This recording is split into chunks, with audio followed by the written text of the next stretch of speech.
नमस्कार मित्रांनो. तर मालिकेच्या आजच्या भागात आपल्याला असं बघायला मिळणार आहे की अहिल्यादेवी आता मंदिरात जात असतात. त्या बाहेर आलेल्या असतात आणि मारुतीला गाडी काढायला लावत असतात.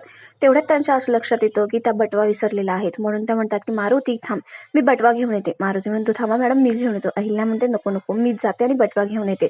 तेवढ्यात इकडे आता आदित्य येतो आणि मारुती मामांजवळ तो खूप रडत असतो आणि खूप पस्तावा करत असतो आणि म्हणत असतो की मारुती मामा बघा ना, आई माझ्यासोबत बोलत नाहीये, मला खूप त्रास होतोय, मला तिची माफी मागायची, तिच्याशी बोलायचंय, तुम्हीच सांगा मी काय करू, तुम्ही माझ्यापेक्षा मोठेही आहात.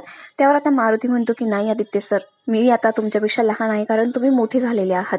त्यामुळे तुम्ही आणि अहिल्यादेवी एकमेकांसोबत बोलून काय आहे ते तुमचं व्यवस्थित भांडण मिटवा आणि छानपैकी तुम्ही बोलू शकतात. तेवढ्यात आदित्य म्हणतो नाही मारुती मामा, असं कसं, तुम्ही मोठे आहात माझ्यापेक्षा, मला माहिती ना, जेव्हा जेव्हा मी शाळेत जायचो तेव्हा तिकडनं येताना तुम्ही माझे खूप हट्ट आणि लाड पुरवायचात, मला काय काय घेऊन द्यायचात.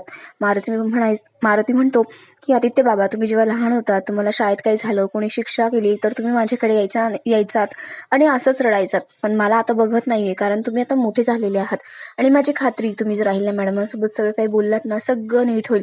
आदित्य म्हणतो पण आई माझा चेहराही बघत नाहीये, मला तिच्याशी बोलायचंय पण ती माझ्याशी बोलत सुद्धा नाहीये, मी काय करू कळत नाहीये.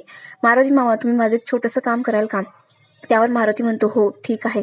आता आदित्यने मारुतीचे सगळे कपडे घातलेले असतात, ड्रायव्हरचा वेश त्याने धारण केलेला असतो आणि मारुतीच्या जागी तोच आता गाडी चालवणार असतो. तेवढ्यात तिकडनं अहिल्यादेवी येतात, त्या गाडीमध्ये बसतात आणि म्हणतात मारुती चल, निघायचे आपल्याला. आता आदित्य आपल्या आईला म्हणजेच अहिल्याला गाडीमधून देवळात घेऊन जात असतो. इकडे मारुती घरी आलेला असतो आणि पारू सुद्धा आलेली असते. ती म्हणते बा, तू इथे काय करतोयस? देवी यांना घेऊन जायचं ना मंदिरामध्ये. तेवढ्यात मारुती म्हणतो की हो, गेलायत त्या आणि तुला चौकशी करायची काही गरज नाहीये. पारू म्हणते अरे असं काय, पण तू इथे आहेस ना, मग तिकडे कोण आहे? तुझ्यापेक्षा जास्त जबाबदार आणि विश्वासू माणूस कोण आहे तिकडे? तसं देवी आई एकट्या कधी जात नाही. त्यावर मारुती म्हणतो की माझ्यापेक्षा जास्त जबाबदार आणि जवळच आणि विश्वासू माणूस आहे त्यांच्याबरोबर, त्यामुळे तुला काळजी करण्याची काही गरज नाही आणि प्रश्न विचारण्याची तर अजिबातच गरज नाहीये. मारुतीला आता आदित्यचं नाव घ्यावंसं वाटत नाही, कारण त्याला आदित्य आणि पारू यांच्यामधलं नातंच आवडत नसतं, म्हणून तो काहीच बोलत नाही. इकडे आदित्य आणि अहिल्यादेवी गाडीतून येत असतात. दोघांनाही खूप वाईट वाटत असतं. अहिल्यादेवीनं वाटत असतं की आपल्या मुलापासून आपण दुरावलं जातोय, त्याच्यासोबत घालवलेले सगळे क्षण त्यांना आठवत असतात. आदित्य सुद्धा रडत असतो आणि त्याला सुद्धा सगळं आठवत असतं. आपल्या आईची कशी माफी मागावी त्याला कळत नसतं, फक्त आईचा सहवास मिळावा म्हणून त्याने आज हे केलेलं असतं. चक्क मारुती मामांचे कपडे घालून ड्रायव्हरचं काम तो करत असतो. अहिल्यादेवी म्हणतात की मारुती एक छानसं गाणं लाव ना. तेवढ्यात आदित्य आता गाणं लावतो आणि ते गाणं म्हणजे एका मुलाने आपल्या आईसाठी गायलेलं असतं आणि त्यातून आदित्यच्या सगळ्या भावना व्यक्त होत असतात.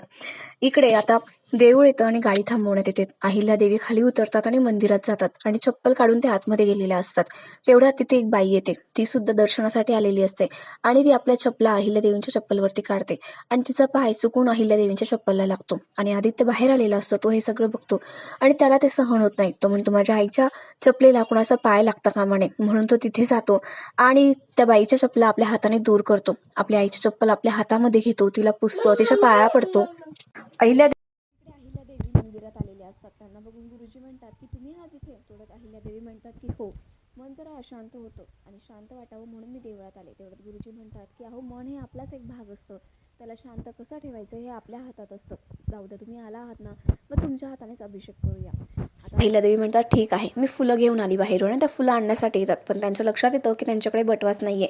त्यामुळे त्या मारुतीला फोन करतात. इकडे मारुती खूप घाबरलेला असतो. अहिल्यादेवी आपल्याला का फोन करताय, तिकडे सगळं ठीक असेल ना, म्हणून तो घाबरा झालेला असतो. तो फोनच उचलत नाही. तेवढ्यात अहिल्यादेवींना विचार येतो की हा मारुती फोन का उचलत नाहीये. मारुती आता फोन करून आदित्यला सगळं सांगत असतो आणि पारू त्याचं हे बोलणं ऐकते आणि तिला कळलेलं असतं की मारुतीच्या ऐवजी आदित्यच तिकडे गेलेला आहे आणि त्याने मारुतीचे कपडे सुद्धा घातलेले आहे. पटकन पारू तिकडे जायला निघते. इकडे आदित्यला मारुतीने फोन करून सांगितलेलं असतं की देवी यांचा फोन येऊन गेला होता.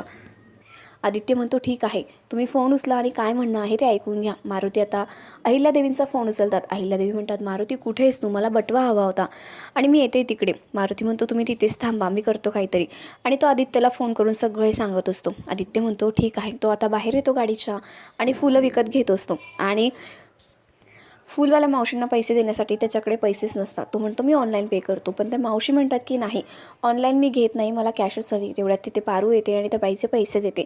पारू आता आदित्यकडे बघते. आदित्य रडत असतो. आदित्य म्हणत असतो की पारू, मी आईसाठी करतो हे सगळं काही. पारू त्याला अशा वेशभूषेत बघून खूप शॉक झालेली असते. आदित्य म्हणतो, पारू आईला यातलं काहीच माहिती नाही आहे, पण तिच्यासाठीच मी हे सगळं करतो. तिचा सहवास मिळावा, तिची माफी मागता यावी, तिच्याशी बोलता यावं ना, म्हणून मी अशा वेशभूषेमध्ये तिच्यासमोर आलेलो आहे.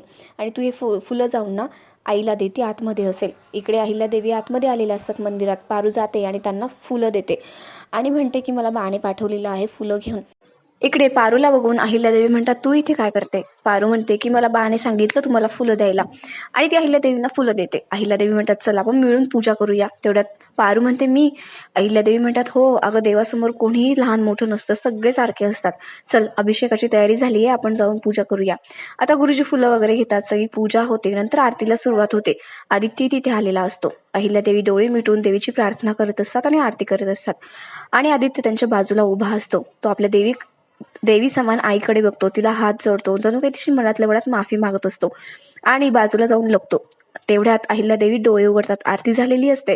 आता अहिल्यादेवी, पारू देवळाभोवती प्रदक्षिणा घालत असतात आणि आदित्य सुद्धा त्यांच्या मागे जातो. तिकडून येत असताना अहिल्यादेवींना चक्कर येते आणि ती भिंतीवरती आदळणार. तेवढ्यात आदित्य आणि पारू तिला सावरतात आणि देवी यांना दिसतं की आदित्य इथे आलेला आहे, पण त्याने मारुतीचे कपडे घातलेले आहे. त्याच्यावरती त्या भयंकर संतापतात आणि म्हणतात की पारू, काही लोक ना खूप चुकतात.